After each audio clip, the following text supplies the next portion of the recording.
तो फिल्म की शुरुआत होती है जैक्सन नाम के एक आदमी से। वो पैनिक हालत में अपनी कार के अंदर होश में आता है और दिखता है कि उसकी कार आगे नहीं बढ़ रही।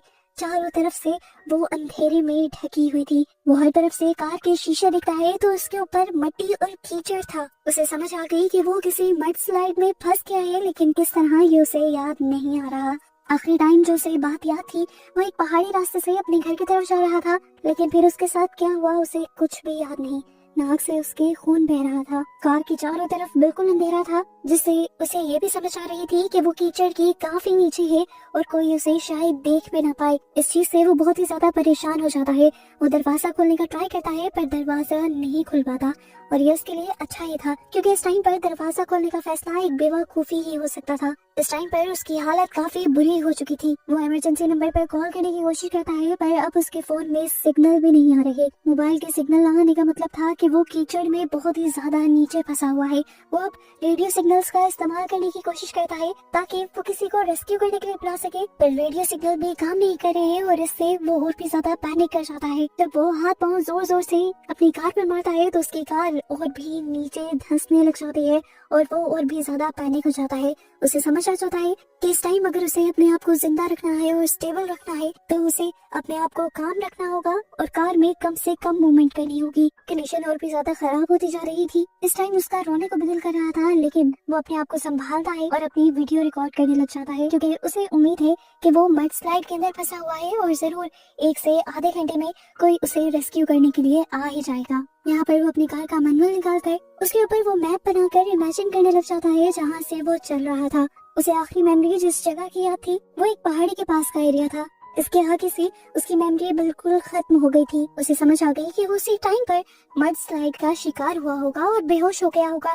अब शहर में कभी भी रॉक स्लाइडिंग या मड स्लाइडिंग होती है तो इमरजेंसी वाले आकर फौरन उस जगह को देखते हैं। उसे उम्मीद थी कि कोई ना कोई उसे बचा लेगा, लेकिन डर भी था कि ये उस दौरान में मर न जाए। इस टाइम पर वो देखता है कि उसके सनरूफ में क्रैक होने लग गया था क्योंकि यहाँ पर जो मड थी, जो कीचड़ था, उसके अंदर बहुत सारे पत्थर भी थे। अगर यहाँ से सनरूफ टूट जाता तो सारी की सारी मड उसकी गाड़ी के अंदर गिर जाती और वो फौरन ही मर जाता। वो सोचता है कि उसे खुद भी अपने आप को बचाने के लिए कुछ करना चाहिए। सबसे पहले गाड़ी के अंदर बैठे हुए उसे अपनी इस पोजीशन का भी पता नहीं चल रहा था कि उसकी गाड़ी किस तरफ से ऊपर की तरफ है। वो अपना मोबाइल उल्टाकर और पानी गिराकर चेक करता है। उसे पता चलता है कि कार का लेफ्ट हिस्सा ज्यादा नीचे की तरफ है जबकि राइट हिस्सा थोड़ा ऊपर की तरफ है और उस तरफ से निकलने के और बचने के चांसेस ज्यादा हैं। इससे पहले कि वो अपने बचाव के लिए कुछ सोच रहा था, यहाँ पर बहुत सारी चूंटियां आने लग जाती हैं। उसे पता था कि ये चूंटियां इन्फेक्शन करने वाली हैं, इसीलिए वो सबसे पहले अपनी कार की छोटे छोटे एंट्रेंसेस को बंद करता है ताकि ये चूंटियां अंदर ना आ सके। इसके बाद वो अपनी मदद के लिए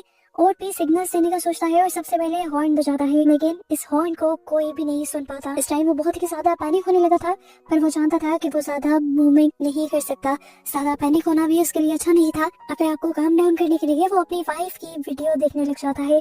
उसकी वाइफ प्रेग्नेंट थी। यहाँ पर वो अपनी वाइफ को प्यार करता है और इस सब के दौरान उसे नींद आ जाती है। नींद में उसे अजीबोगरीब ख्वाब आते हैं कि जैसे वो किसी पानी की बोतल के अंदर ट्रैप हो गया है और उससे सांस आना बंद हो गया है।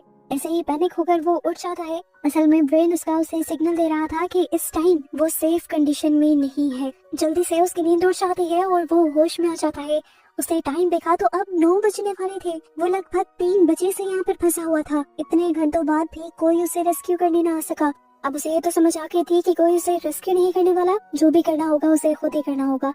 वो कार की बैक साइड पर जाता है और एक साइड की विंडो नीचे करने की कोशिश करता है। उसे लगा था कि वो यहाँ से बाहर निकल जाएगा, पर इससे कोई फायदा नहीं हुआ, बल्कि बहुत सारा कीचड़ ही उसकी गाड़ी के अंदर आ गया और उसने फौरन ही अब वो विंडो बंद कर दी। देखकर वो और भी ज्यादा पैनिक और दुखी हो चुका था क्योंकि उसकी ये उम्मीद भी टूट गई थी कि वो राइट साइड की तरफ से यहाँ से बाहर निकल पाएगा।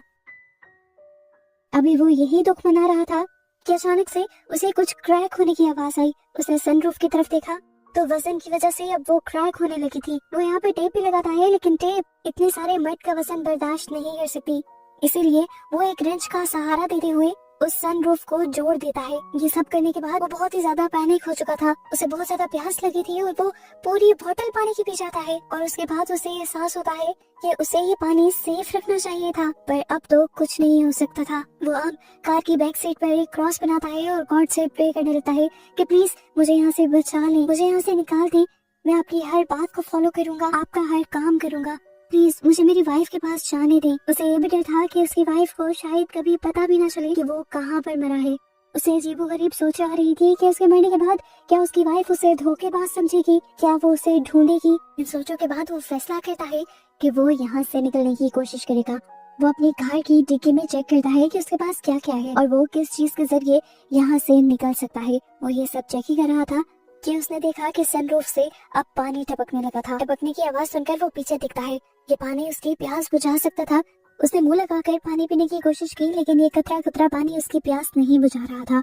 उसने उंगली डालकर होल बड़ा करने की कोशिश की, लेकिन उसकी उंगली ही कट गई। और अब पहली मर्तबा वो एक अक्लमंदी का फैसला करता है और टेप के साथ उस सुराख वाली जगह पर बोतल को जोड़ देता है, जिसकी मदद से पानी बोतल में जमा होना शुरू हो जाता है। ये पानी चाहे गंदा था, लेकिन उसकी प्यास बुझाने के लिए काफी था। उसे वॉशरूम जाने की भी जरूरत पड़ जाती है। काफी देर तो वो कंट्रोल करता है, लेकिन फिर अपना यूरिन बोतल में कर देता है।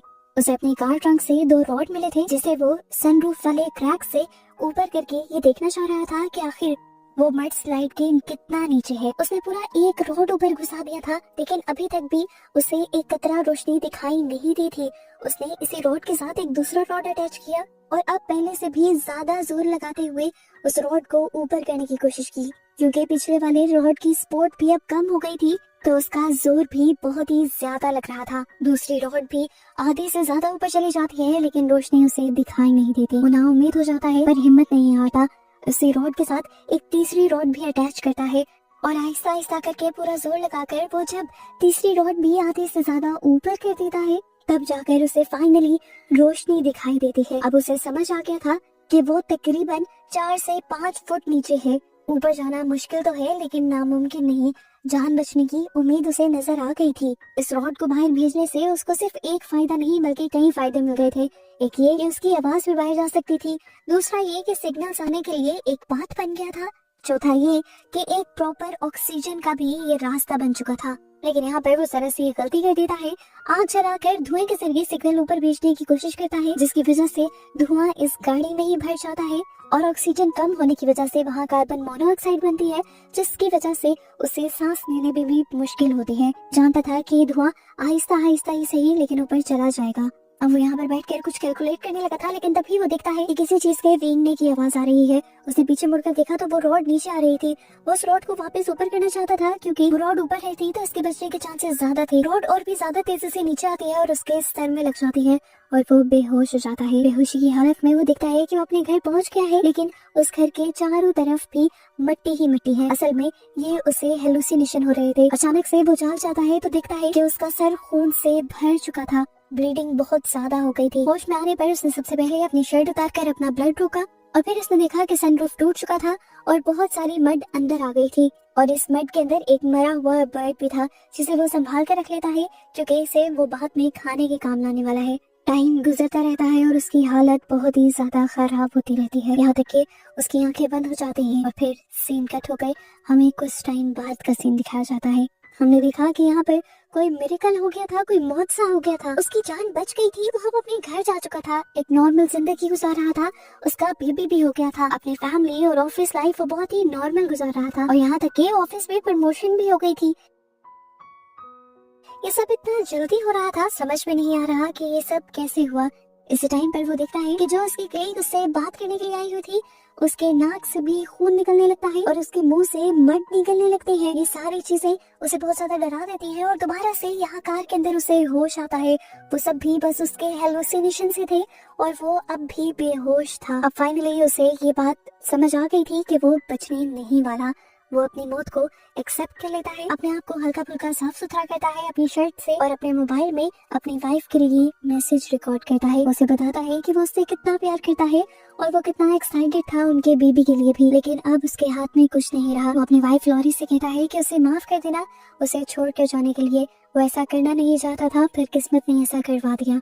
यहाँ पर वो अपने आने वाले बेबी के लिए भी एक मैसेज रिकॉर्ड करता है, जिसमें वो कहता है कि मैं ये सारी बातें इसलिए रिकॉर्ड कर रहा हूँ ताकि तुम जान सको कि तुम्हारे डैड तुमसे बहुत प्यार करते थे। वो कभी तुम्हें छोड़ कर नहीं गए, बस उनकी मौत हो गई थी। तो मेरे दिल में कभी अपने लिए कोई नफरत ना पालना। ये सारे मैसेजेस उसने हंसते हुए रिकॉर्ड किए थे, लेकिन वो अंदर से बहुत ज्यादा दुखी था। कैमरा बंद होते ही वो फूट फूट कर रो देता है। बॉडी में ताकत न होने की वजह से वो एक और मर्तबा नींद के अंदर चला जाता है और यहाँ हमें वो सीन दिखाया जाता है कि जब उसका एक्सीडेंट हुआ था। वो एक पहाड़ी रास्ते से अपने घर की तरफ जा रहा था, पर अचानक से वहीं मड स्लाइडिंग हुई और उसी मड स्लाइडिंग में उसकी कार पहाड़ की चोटी से नीचे गिर गई। और यही से सीन कट होकर हमने देखा कि वो एकदम से होश में आ गया था। ये सब चीजें बेशक हम उसके ख्वाब के जरिए देख रहे थे, लेकिन ये सब हुआ असल में था। फाइनली उसे याद आ गया था कि उसके साथ क्या और कब हुआ था। एक दिन से ज्यादा गुजर चुका था, भूख की वजह से तो वैसे ही उसका बुरा हाल था, और अब उसने देखा कि उसके जख्मों में भी इंफेक्शन हो गई थी। उसे प्यास लगी थी, इसीलिए वो अपना यूरिन पीता है, और भूख लगने पर वो एक चिप्स का पैकेट ही चाट रहा होता है कि अचानक से उसे एक धमाकेदार आवाज सुनाई देती है। वो पीछे मुड़कर देखता है तो उसकी कार का पिछला हिस्सा टूट चुका था और उसके ऊपर बहुत सारी मड गिर चुकी थी। यहाँ सनरूफ से निकलने वाली मड पर भी बहुत ज्यादा जोर पड़ने लगा था और वो समझ गया कि कुछ ही देर में वो मारा जाएगा। पैनिक हुआ, वो बैठा ही हुआ था कि अचानक उसके जहन में एक प्लान आया। उसके जहन में आया कि मड तो नीचे आ चुकी है, यानी उसके ऊपर ही मड नीचे आई है, ऊपर जाने का रास्ता और करीब हो गया है। यही सोचते हुए वो अपने अंदर ताकत लाने की कोशिश करता है और यहाँ पर अपनी वाइफ वाला गिफ्ट खोलता है। इस गिफ्ट में उसने अपनी वाइफ के लिए उसके फेवरेट फ्लावर्स वाले सीड्स लिए थे, जिसे वो अपने गार्डन में उगाती। वही सारे सीड्स खाता है और ऊपर जाने की तैयारी करने लग जाता है। वो रॉड जो उसके सर पर आकर लगा था वो उसने स्पोर्ट के लिए उठा ली थी। कार के ट्रंक में जो एक्स्ट्रा टायर था उसके साथ एक पाइप अटैच करके उसने उसे हवा के लिए इस्तेमाल किया, ऑक्सीजन लेने के लिए इस्तेमाल किया, और आहिस्ता आहिस्ता उस रॉड के जरिए मिट्टी खोदते हुए उसने बाहर निकलने की कोशिश की। वो कामयाब भी हो रहा था, ऊपर की तरफ वो जा रहा था। बचने की उम्मीद और ज्यादा बढ़ गई, लेकिन तभी और भी ज्यादा मड आकर उसके ऊपर गिर गई। क्योंकि वो मड हाथ से ही हटाने की कोशिश कर रहा था तो मड की वजन से उसका हाथ तक टूट गया और यहाँ उसकी आखिरी उम्मीद भी टूट गई। वो दर्द में था, हर जख्म में उसके दर्द हो रहा था। उसने आखिरी मर्तबा दोबारा अपनी फैमिली के लिए वीडियो रिकॉर्ड की और तभी उसका फोन नीचे गिर गया। फोन को लेने के लिए वो अब नीचे नहीं जाने वाला था। वो अपने आप को यहाँ पर कुछ देर के लिए संभाले हुए ही था कि अचानक से यहाँ पर खुश्क मिट्टी भी उसके ऊपर गिरने लगी। अपने आप को बचाने के लिए उसने अपने दोनों हाथों को ऊपर कर लिया और अचानक से उसे रोशनी दिखाई दे गई। उसका मुंह भी मिट्टी से बाहर निकल आया। फाइनली वो यहाँ से निकल चुका था, बच चुका था। मूवी के पोस्ट क्रेडिट सीन में हमें उसका हाथ और मुंह उस मड स्लाइड से बाहर निकला हुआ दिखाया जाता है और हमें ये भी देखने को मिलता है कि वो एक ऐसी सुनसान जगह पर फंसा हुआ था जहाँ पर किसी का आना तो दूर, किसी ने आने का सोचना भी नहीं था। उसकी जान उसकी अच्छी किस्मत और उसकी एफर्ट्स की वजह से बच गई थी और ऐसे ही उसे एंड पर जिंदा दिखाते हुए ये मूवी यहाँ एंड हो जाती है।